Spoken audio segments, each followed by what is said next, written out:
La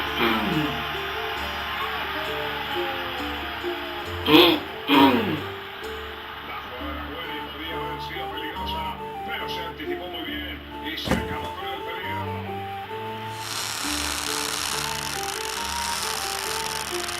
Corta la jugada con una buena intervención.